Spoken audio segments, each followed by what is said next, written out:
ಹಾಕೊಂಡು ಎರಡೇ ಆಡ್ಬೇಕು.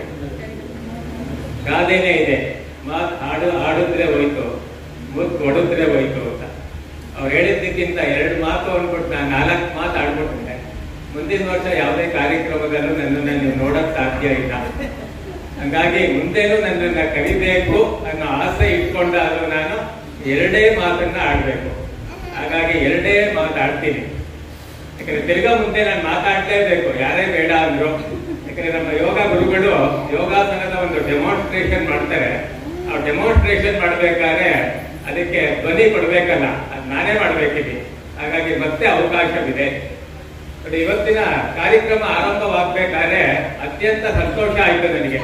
ಯಾಕಂದ್ರೆ ವೇದ ಘೋಷದ ಮೂಲಕ ಆರಂಭವಾಯ್ತು.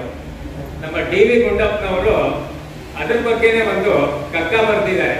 ವೇದಗಳು ಶಾಸ್ತ್ರಗಳು ಲೋಕ ನೀತಿಗಳೆಲ್ಲ ಆದಿ ತೋರಲು ನಿಶೆಯಡುವ ಪಂಜುಗಳು ಸೌದ ವೇರಿದವಂಗೆ ನಭವ ಸೇರಿದವಂಗೆ ಬೀದಿ ಬೆಳಕಿಂದೇನು ಮಂಕುತಿಮ್ಮ ಅಂತ. ಅಂದ್ರೆ ನಮ್ದು ವೇದಗಳೇನಿದೆ, ಪುರಾಣಗಳೇನಿದೆ, ಅಥವಾ ಪ್ರಸ್ಥಾನ ತ್ರಯಗಳೇನಿದೆ, ಭಗವದ್ಗೀತೆ ಏನಿದೆ, ಇದೆಲ್ಲ ನಮ್ಮ ಶಾಸ್ತ್ರಗಳು ಮನುಷ್ಯನ ಕತ್ತಲರಿದ್ದವನ್ನ ಬೆಳಕಿನ ಕಡೆಗೆ ತಗೊಂಡೋಗತ್ತೆ. ಇವತ್ತು ಅಂತ ಬೆಳಕಿನಿಂದ ಈ ಕಾರ್ಯಕ್ರಮ ಆರಂಭವಾಗಿದ್ದು ನಿಜವಾಗ್ಲೂ ಬಹಳ ಸಂತೋಷವನ್ನ ತಂದುಕೊಡತ್ತೆ. ಒಂದು ಮಾತು ಮುಗೀತು. 2ನೇ ಮಾತು, ಇವತ್ತು ಆಯುಧ ಪೂಜೆ ಎಲ್ಲಕ್ಕಿಂತ ಅತ್ಯಂತ ಶ್ರೇಷ್ಠವಾದ ಆಯುಧ. ಯಾವುದೇ ಕ್ಷೇತ್ರದಲ್ಲೂ ಮನುಷ್ಯನ ಎತ್ತರಕ್ಕೂ ತಗೊಂಡೋಗುತ್ತೆ, ಕೆಳಗೂ ಬೀಳ್ಸತ್ತೆ. ಅಂದ್ರೆ ಅದ್ಯಾವ ಆಯುಧ ಅಂದ್ರೆ ಈ 3 ಇಂಚಿನ ನಾಲಿಗೆ. ನಾಲಿಗೆ ಚೆನ್ನಾಗಿದ್ರೆ ನಾಡೆಲ್ಲ ಚೆನ್ನಾಗಿದೆ ಅಂತ ಕರೀತಾರೆ.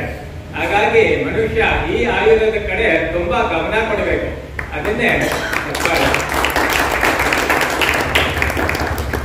ಕಮ್ಯುನಿಕೇಶನ್ ಸ್ಕಿಲ್ ಅಂತ ಕರೀತಾರೆ. Tongue is just 3 inches short but it can kill A man of 6 feet ಅಂತ ಒಂದು ಮಾತಿದೆ. ಹೌದು ಅಲ್ವಾ? ನಾಲ್ಗೆ 3 ಇಂಚ್ ಇದೆ, ಆಲ್ರೆಡಿ ಮನುಷ್ಯನನ್ನು ಕೊಲ್ಲುವ ಶಕ್ತಿ ಇದೆ. ನೋಡಿ, ಆಯುಧ ಅಂದ್ರೆ ಬಹಳ ಸುಲಭ. ಯಾವ್ದು ನಮ್ಮ ಕೆಲಸವನ್ನ ಸುಲಭ ಮಾಡುತ್ತೋ ಅದನ್ನ ಆಯುಧ ಅಂತ ಕರೀಬಹುದು ನಾವು. ನಮ್ಮ ಮಾತು ನಮ್ಮ ಕೆಲಸವನ್ನ ಸುಲಭ ಮಾಡುತ್ತೆ. ಯಾವುದೇ ಕ್ಷೇತ್ರದಲ್ಲಿರ್ಲಿ, ಯಾರೋ ಕಸ್ಟಮರ್ನ ಅಟ್ರಾಕ್ಟ್ ಮಾಡಬೇಕು, ಯಾವ್ದೋ ಡೀಲ್ ಮಾಡಬೇಕು, ಅಥವಾ ಯಾರನ್ನೋ ನಿಮ್ ಕಡೆ ಗಮನ ಸೆಳ್ಕೋಬೇಕು, ಯಾವ್ದ್ರಲ್ಲ ಗೆಲ್ಲಬೇಕು ಅಂದ್ರೆ ಈ ನಾಲ್ಗೆ ಅನ್ನೋ ಆಯುಧ ಇದೆಯಲ್ಲ, ಅದನ್ನ ಸರಿಯಾಗಿ ಬಳಸ್ಕೊಂಡ್ರೆ ನಾವು ಗೆಲ್ಲಕ್ ಸಾಧ್ಯ. ಹಾಗಾಗಿ ಅದ್ರ ಕಡೆ ನಾವು ಗಮನ ಕೊಡಬೇಕು. 1:30 ಆಗಿದೆ, ಇನ್ನೂ ಅರ್ಧ ಬಾಕಿ ಇದೆ. ಮತ್ತೊಂದು ಕೋಟ್ ಇದೆ ಮಾತಿನ ಬಗ್ಗೆ ಇಂಗ್ಲಿಷ್ ಅಲ್ಲಿ. Heart is like A drum, your tongue is like A beater, based on the quality of the drum beater produces the sound ಅಂತ. ನುಡಿಯುವುದು ನಾಲಿಗೆ ಇಲ್ಲ, ನುಡಿಯುವುದು ಹೃದಯ. ಹೃದಯದಲ್ಲಿ ಏನಿದೆಯೋ ಅದು ನಾಲಿಗೆ ಮೂಲಕ ಬರುತ್ತೆ. ಹೌದಾ ಅಲ್ವಾ?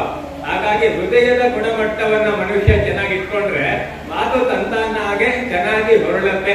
ಹಾಗಾಗಿ ಎಲ್ಲ ನಮ್ಮ ಹೃದಯವನ್ನ ಚೆನ್ನಾಗಿಟ್ಕೊಳ್ಳೋಣ. ನಮ್ಮ ಸಂದೀಪ್ ಅವರು ಬಹಳ ಅವರ ದೊಡ್ಡ ಹೃದಯ ವೈಶಾಲ್ಯವನ್ನ ಇವತ್ತು ಮೆರೆದಿದ್ದಾರೆ. ಅವ್ರು ಯಾರು ನನಗ್ ಗೊತ್ತಿಲ್ಲ, ನಾನ್ ಯಾರು ಅಂತ ಅವ್ರಿಗೂ ಗೊತ್ತಿಲ್ಲ. ಇಲ್ಲಿ ಬರಕ್ ಮುಂಚೆ ನಾನು ಅವ್ರನ್ನ ನೋಡಿಲ್ಲ, ಅವ್ರು ನನ್ನನ್ನು ನೋಡಿಲ್ಲ. ನಾನು ಇನ್ಫ್ಲೂಯೆನ್ಸ್ ಮೇಲೆ ಇವತ್ತು ಬಂದಿರೋವಂಥದ್ದಿಲ್ಲಿ. ನಮ್ಮ ಯೋಗ ಪ್ರಕಾಶ್ ಅವ್ರನ್ನ ಕರೆದಿದ್ರು ಇವತ್ತು ಕಾರ್ಯಕ್ರಮಕ್ಕೆ ಬನ್ನಿ ಅಂತ. ಅವ್ರಿಗೆ ಬರಕ್ಕೆ ಯಾರು ಜೊತೆ ಬೇಕಲ್ಲ. ಅವ್ರಿಗೆ ಗೊತ್ತು ಡ್ರೈವರ್ ಇದ್ದಾನೆ ಇಲ್ಲೊಬ್ಬ, ಅವನ ಹತ್ರ ಕಾರು ಇದೆ, ಅವನನ್ನು ಅತಿಥಿ ಮಾಡ್ಬಿಟ್ರೆ ನಮಗೂ ಜೊತೆ ಸಿಗ್ತಾನೆ ಅಂತ. ಹಾಗಾಗಿ ಅವರು ಕಳೆದ್ರು. ರೋಗಿ ಬಯಸಿದ್ದು ಹಾಲು ಅನ್ನ, ವೈದ್ಯ ಹೇಳಿದ್ದು ಹಾಲು ಅನ್ನ. ಇಲ್ಲಿ ಬರೋ ತನಕ ಡ್ರೈವರ್ ಆದ್ರೂ ಪರವಾಗಿಲ್ಲ, ಅಲ್ಲಂತೂ ಡ್ರೈವರ್ ಸೀಟಲ್ಲೇ ಅಲ್ಲೂ ಕೂತ್ಕೋತೀನಿ ಅನ್ನೋದು ಗೊತ್ತಿತ್ತು. ಹಾಗಾಗಿ ಇವತ್ತು ಬಂದೆ, ತುಂಬಾ ಸಂತೋಷ ಆಯ್ತು. ಎಲ್ಲರಿಗೂ ಒಳ್ಳೇದಾಗ್ಲಿ. ಹರಿ ಓಂ ನಮಸ್ತೆ.